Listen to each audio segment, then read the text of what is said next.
Hi, I'm Ronnie from Ronnie's Garage. We're having our monthly tech meet, and today we're going to be talking about the Silver Shadow series, the differences between the Silver Cloud and Silver Shadow, and a lot of the features, hydraulics, and all that kind of stuff. On the Shadows, the differential actually goes like this. Bolts right in here. If you take a minute and go over there and look at that differential, you'll see it has all the bolts on the back plate. So the differential is suspended by 3 points, rubber mounts.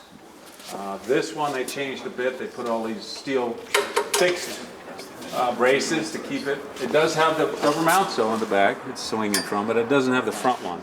This is called a torque arm, this arm going forward. And so the problem with this thing floating around on rubber mounts is when differentials take a lot of torsion. You've got your drive shaft that when you put your foot on the gas, the wheels are going to grab and it makes it move up and down. So this has a pair of mounts. There's one that mounts to the subframe and one that mounts to the torque arm. So the Shadows have a real bad habit after time. These mounts will give out and you'll give it gas, let off, and you get a thunk back and forth. Thunk, thunk, thunk, thunk. That's these rubber. Those are rubber also, yeah. And they bolt to the body. Now, is there a second one of these that goes on the No, inside? just the one. When those mounts go out, the gold mounts, are they replaceable with something that's harder, like a plastic or something? I think the new replacement ones are a little harder rubber, but like urethane or something. Nobody's really come out with those yet.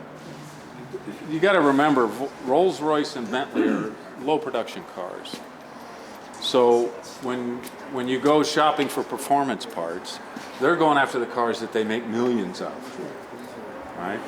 Instead of just thousands, because it takes money to tool up and all that, and then you got to figure you might sell 20 a year or something like that. Can you replace these while it's on the car? Are they acceptable? This, you can leave the differential up there and you sneak this one out. You have to get it out to replace it. This you do on the car. You don't have to take the differential out. Unfortunately, this right here, this torque arm, is pretty fragile. A lot of tow truck drivers see this nice big hole and they think, oh, that's where I'm going to hook my hook. And they bend these things. I've seen these things crack, so they get bent. Usually it starts with the tow truck driver, or somebody drives a car with. Where would he hook it up? Typically, the best place on this type of car, there is the trailing arm. If you can hook into this or into this, they have big hooks. Nowadays, a lot of times they'll use straps. I've seen them take the axles over there on the bench, or the two axles for the earlier car, and they'll hook onto the axles, and it slides out and rips the boots. So when that's cracked from towing, how do they repair it then? You buy a new one. A new one. And those are relatively easy to come by? Not real easy to come, but they're not cheap. I think these are about $1,200, that piece. This one I think is about $600 if you can find them. This thing is kind of interesting because if you look at it, you see these non-essential items out there. Right? When I see something, I go, what does that do? These are heavy weights mounted in rubber, and they're designed to absorb noise. Differentials are prone to making noise.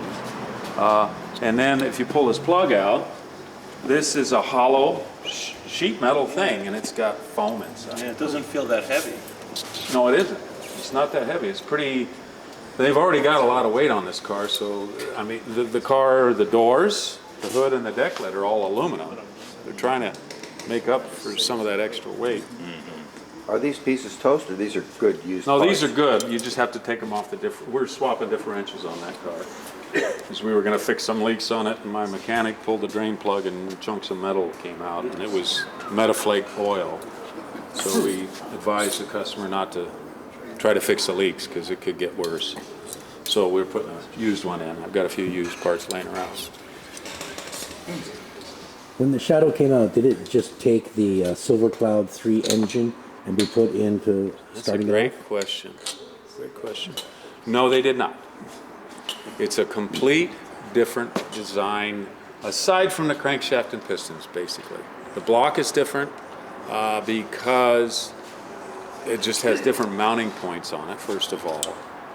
Second of all, the camshaft is different because it's got more lobes. It's got that valley cover on top. The cylinder heads on the Silver Cloud, the spark plugs come from underneath.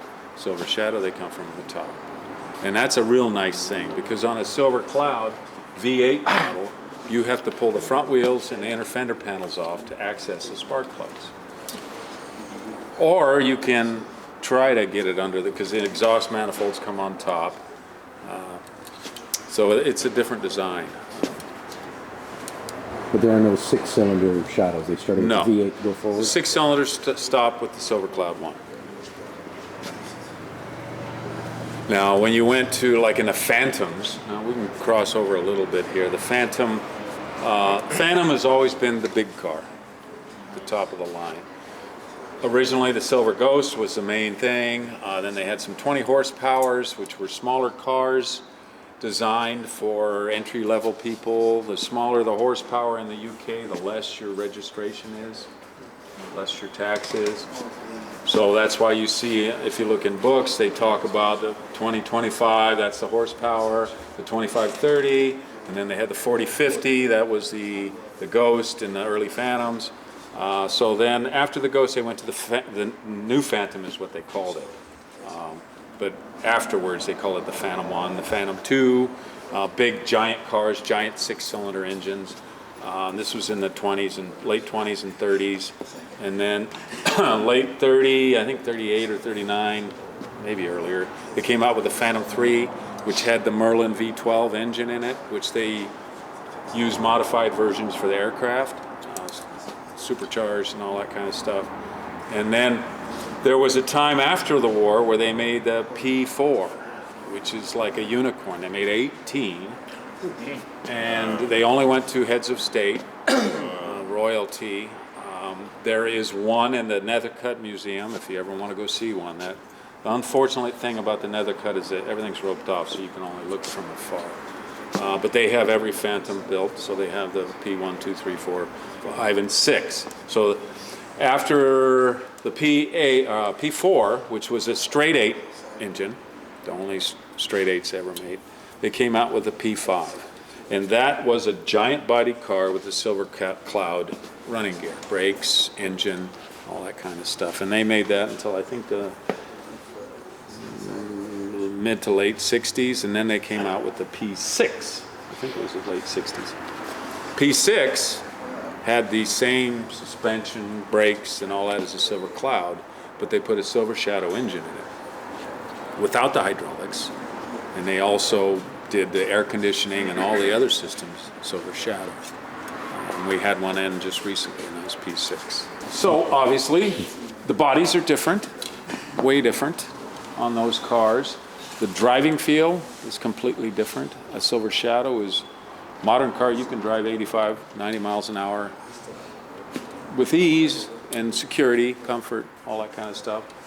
Silver Cloud 2, you can drive 80 miles an hour, no problem. It's a little bit stiffer. It's got that big frame. Now the Silver Cloud 3 came out after that, and we don't have a version here, unfortunately, right now. They put the 4 headlamps on the front, they lowered the hood line. That's the most refined version of the Silver Cloud. I have a Bentley S3, that's a car I would drive across the country.